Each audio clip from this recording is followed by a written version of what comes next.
Hi everyone, I'm Sally. And I'm Anne-Marie. And welcome to this week's ICE Assembly. So we're still looking at changes and emotions in our assemblies, and today we have another emotion for you. And it's quite a big one. So before we get stuck in, let's take a moment to check in with how we're feeling. Okay, so to start off our check-in, as normal, I'm going to ask Sally, how are you feeling today? So I'm feeling a bit of a mix because I'm moving house at the end of next week. So I'm really busy and really excited and a little bit nervous because there's lots to organise. So a big jumble of mainly good but very busy emotions for me. Yeah. Moving house is a pretty big thing, so lots of different emotions mixed up in all that, I imagine. Absolutely. Yes. Yeah, it's a good, positive thing, but lots to do. Yeah. And how about you, Anne-Marie? How are you feeling today? Yeah, I don't really know how I'm feeling today. It's I don't know really what it is. It's not exactly happy, it's not exactly sad. It is whatever somewhere in the middle is. Sometimes it's quite hard to pin down exactly what it is that you're feeling. So I might spend some time a bit later doing some reflection stuff and just having a think about that and seeing what it is. So yeah, Sally's feeling a bit of a mix. I don't really know what I'm feeling. How are you guys feeling today?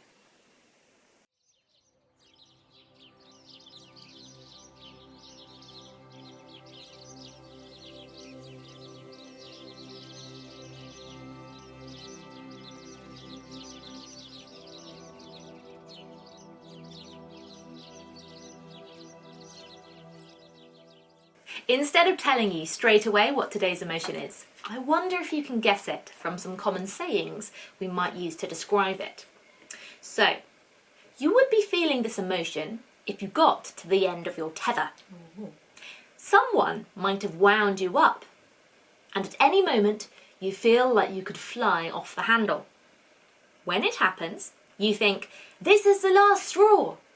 In fact, you're hopping mad. Can you guess what emotion we've been talking about? Well, you've probably guessed it, it's anger.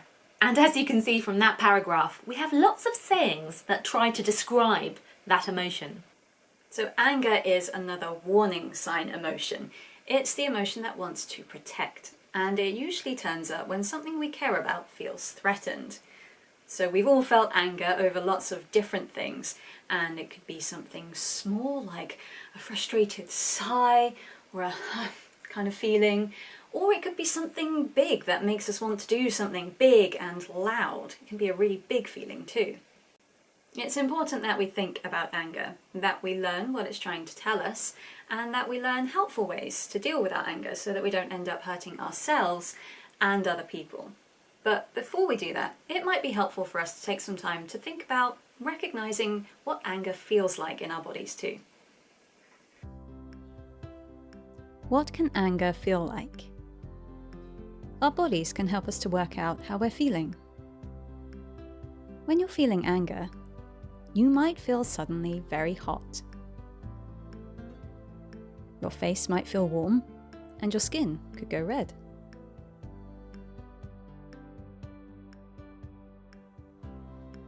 Your muscles might get tense, and your fists could clench up. You might realize that your breathing has become faster. You might feel like you want to stomp, slam doors, or shout.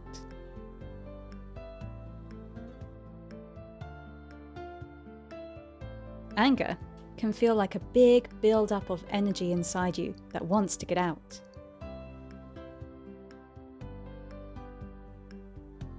When we hold anger deep inside, it can sometimes come out as a headache or a bad tummy ache. Some people feel bad about themselves or feel like they want to cry.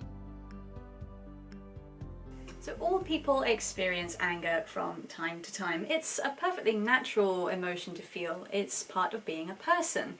And we might discover that some things that make us really angry don't really bother someone else. You might be sitting in class and the person next to you is getting really frustrated about something and it doesn't bother you at all. And you might find that what makes you really angry might not bother your friend in the slightest.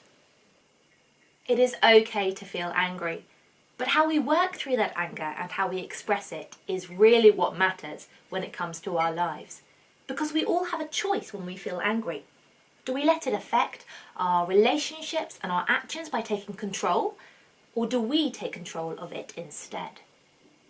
We're going to use a verse from the Bible to help us think about controlling our anger, because the Bible is full of God's good advice for us as we walk along life's journey. So let's see what this Bible verse says. Be angry and do not sin. Do not let the sun go down on your anger. That's from a book in the Bible called Ephesians, and that's from chapter 4. This verse doesn't tell us not to be angry. In fact, as we said earlier, all of us feel anger at some point in our lives. And in some situations, feeling angry is the right response to what we see going on.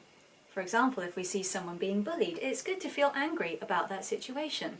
Or if we look around at our wonderful world and we see all of the pollution that makes it difficult not only for us, but for the animals to live as well, it's good to feel angry about those sorts of things. The anger we feel in those situations, and when we see something that we feel isn't fair going on, helps us to see when something isn't right and when something needs to be done to make a change in that situation.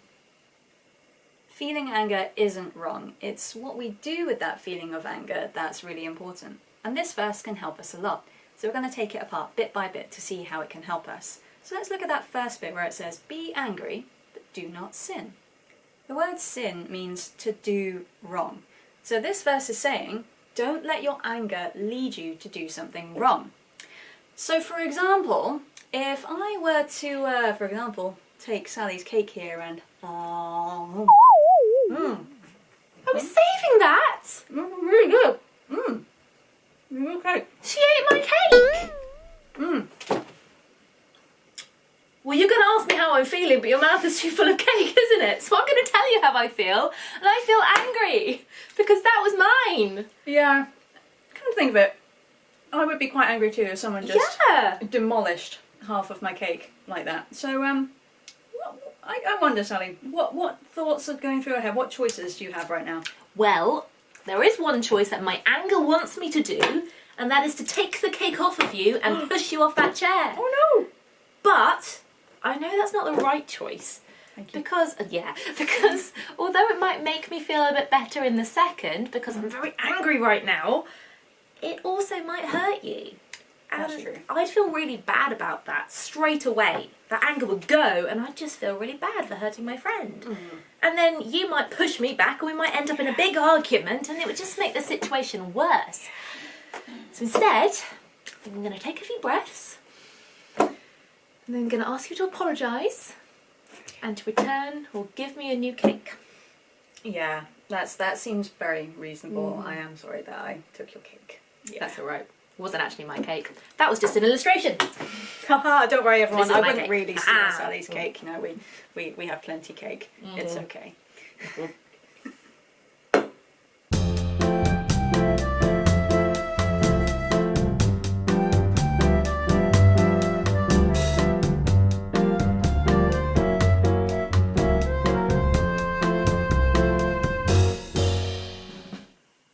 Okay, so that was just an example. Obviously, I wouldn't really steal Sally's cake. We had another one. It was all an illustration. It was very good. Yes, it was a very tasty illustration. Just to help us to see that when we do get angry, we have choices about how we let that anger out and what we do when we feel angry.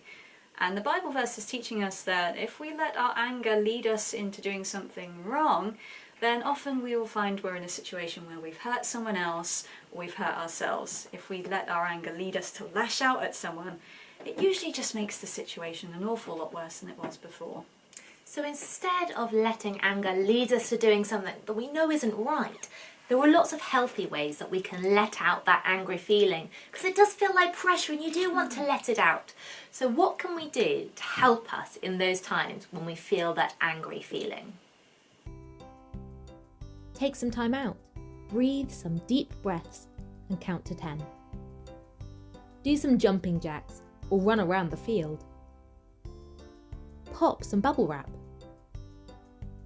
Write in a journal. Squish a squishable toy. So these techniques can help us to blow off some steam and let go of some of that pressure that the angry feeling inside can give you. And what that does is it helps us to see the situation more calmly and then express what it is we need. So it might be an apology, it might be a hug, it might be some help, or it might be just someone to talk to about how you're feeling. And sometimes we find when we've let off some of that pressure, we actually find that there isn't a problem and we can go on with the rest of our days. It's a bit like this bottle of pop. If you shake it up and try and open it up straight away, what a mess. Pepsi gets everywhere. But instead, if you give it some time to calm down, it's much easier to open the bottle up without anything bubbling over. So we've had the first part of the verse. What about the second part? Don't let the sun go down on your anger. What has the sun got to do with anger? Well, this part of the Bible is talking about when the day is done. So it's when we choose to hold on to anger for longer than we need to. And rather than expressing it or letting it fade with doing something to help it go, we hold on to it and we bottle it up. So it might be that we choose to say angry at a situation or a person. It can be that someone has really hurt us and that anger doesn't just go away on its own. And sometimes it can be because we don't know how to let go of the anger. So sometimes some people find it hard to express that they are angry. They might be scared that someone will react if they show that they're frustrated at the situation, or they might not know any of those good coping techniques that we talked about. And what happens then is that anger can get bottled up. We push it down deep inside. In those times when we try and bottle up and hold in those emotions, we see it doesn't really work, as Sally said, because sometimes anger just doesn't go away by itself. It's like trying to pour more and more Coke into a glass. Eventually, unless it's poured out somehow, it will overflow in other ways. In some cases, some people might suddenly burst out at something that seems really, really small, but it's not that small thing. It's in fact all the anger that has been bottled up inside suddenly exploding at that one last little thing that was just too much for them to take in the end. Or someone might suddenly start crying or feel really tearful and upset, even if the situation isn't a sad situation, but it's because of all of that anger that they've held up inside for too long. If that sounds like you, or if it sounds like someone you know, the important thing is to be really gentle with ourselves and gentle with one another. Anger can be a bit of a tricksy emotion. Most of the time we can just let it go in lots of healthy ways and we can move on, but sometimes it does stick around. And the good thing is there's lots of great things we can do to help let go of that anger. So one really good thing to do is to talk to someone that we trust, because they can help us to discover that it might be anger we're feeling when we might be a bit confused and not sure what's making us feel sad or ready to burst. Sometimes it might be that we need to forgive a situation or to forgive ourselves as well, because we might be holding on to anger against someone or against ourselves. And when we forgive, we let go of that emotion. And Christians believe that God is always there to help us when we want to forgive. He helps us through to make that decision and to move on. So, as we finish up our time together, it's important to take some time to reflect and think, when have I been angry and what can I do in those times to help me to express it in a really healthy way? So let's take a moment to think, reflect and pray. Can you remember a time when you felt angry? What can you do the next time you feel angry? Let's pray together. Dear God, thank you for all of the feelings that we can experience. And today, we ask you to help us in times when we feel angry. Please help us to find healthy ways to express our anger, so that we might not cause harm, but share your love instead. And please help us to forgive and to let go of anger when we are holding on to it, so that it doesn't hold us back. Amen.